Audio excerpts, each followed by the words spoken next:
الرحمن الرحيم. اهلا وسهلا بكم في فقره جديده من فقرات المزاجنجي. طبعا بقول يعني هارد لك لجماهير نادي الزمالك، لكن باذن الله الحسم لسه في القاهره يا جماعه. باذن الله يعني هدف وحيد طبعا. النهارده نهضه بركان بيفوز على نادي الزمالك بهدفين مقابل هدف. طبعا يعني ضايعوا من ركله جزاء وتحريف من رأسية. طبعا يعني بجد يعني كان هدف غريب جدا بسبب طبعا غلطه من عواد. كمان يعني الهزه اللي بدأت من اول المباراه دي كانت برضه هي سبب طبعا كل ده. طبعا نادي الزمالك لعب شوط اول يعني كان سيء، لكن الماتش الثاني باول الشوط الثاني طبعا يعني بدأ يخش في الريتم بسرعه. طبعا سيف الجزيري احرز هدف غالي جدا. باذن الله يكون الهدف ده هو مفتاح التتويج للكونفدراليه. طبعا يعني مطلوب برضو بدني لكذا لعيب. حسام عبد المجيد حذرنا يا جماعه من هجمات نهضه بركان. قلنا يا جماعه الكور اللي من ظهر المدافعين حصلت النهارده ثلاث مرات. الكور الثابته نفس الكلام. طبعا يعني الكوره ثابته غريبه، انا اول مره اشوف صراع كوره بالونيه بتخش بالطريقه دي. طبعا برضو هجمه تانية برضو لعبوها من ظهر عمر جابر، لكن تصدى ليها عواد ببراعه. طبعا بقول هارد لك، لكن باذن الله يا جماعه عيد تتويج يكون في يوم الاحد باذن الله، وجماهير نادي الزمالك باذن الله تفرح يوم الاحد القادم. والحمد لله طبعا قدر الله ما شاء فعل، باذن الله يكون هدف الجزيري هو مفتاح البطوله. طبعا نتكلم كمان عن الدوري المصري. طبعا يعني الصيحه بيراميدز بيستمر في صحوته حتى الان بالفوز على المصري البورسعيدي بهدف وحيد للنجم رمضان صبحي. كمان طبعا النادي الاهلي بيقدم مباراه روعه الروعه. طبعا بغض النظر بقى عن الاهداف وعن التحكيم والكلام ده مش هنتكلم عليه طبعا يا جماعه الا في اخر فيديو باذن الله بعد الدوري ما يخلص، ده اذا خلص بالطريقه دي. طبعا موديست بيضع هدف.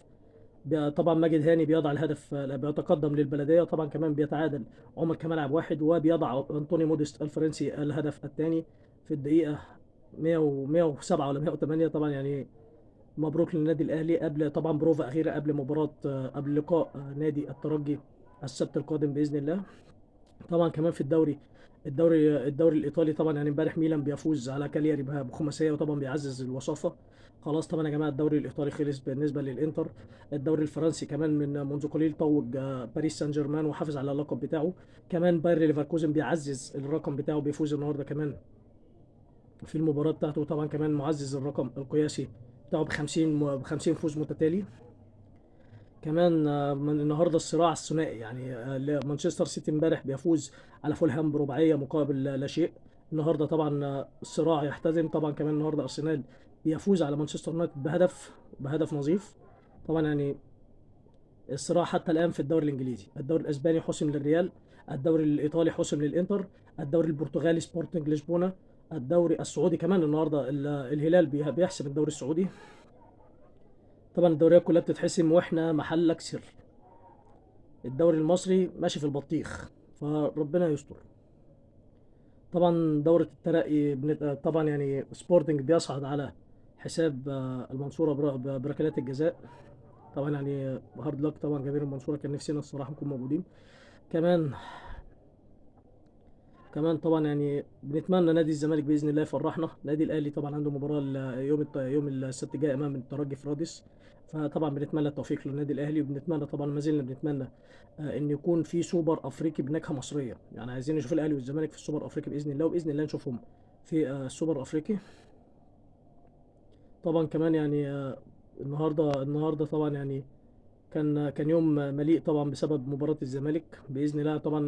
طبعا الحكم النهارده كان انا شايفه سيء جدا. النهارده كان الحكم النهارده في المباراة طبعا يعني عرفنا يا جماعة نادي الزمالك ليه احتج على حكم الفار النهارده. على فكرة كان في حالة كان المفروض اصلا يكون فيها طرد للاعب نهضة بركان، لكن خلاص نهضة بركان حذرنا وبنحذر.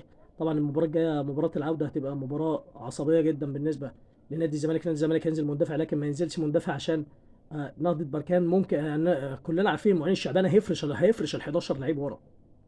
لكن اذا نزل ضاغط اعرف ان هو ممكن يجيب جون وينام عليه، وده طبعا احنا مش عايزينه. نادي الزمالك باذن الله يفرحنا. طبعا الدوري الانجليزي لم يحسم حتى الان. كمان يعني هنشوف طبعا الايام الجايه تسفر عن ايه. طبعا ارسنال فاضل له خلاص مباراه واحده اللي هي مباراه ايفرتون على ما اعتقد.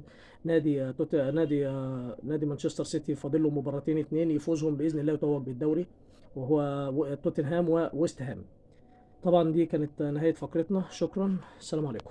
طبعا قبل ما نقفل بندعي ربنا طبعا ينصر اهل غزه، وطبعا يعني ان اليوم شهداء، طبعا يتقبل الله شهدائنا وينصر، واللهم احفظ فلسطين.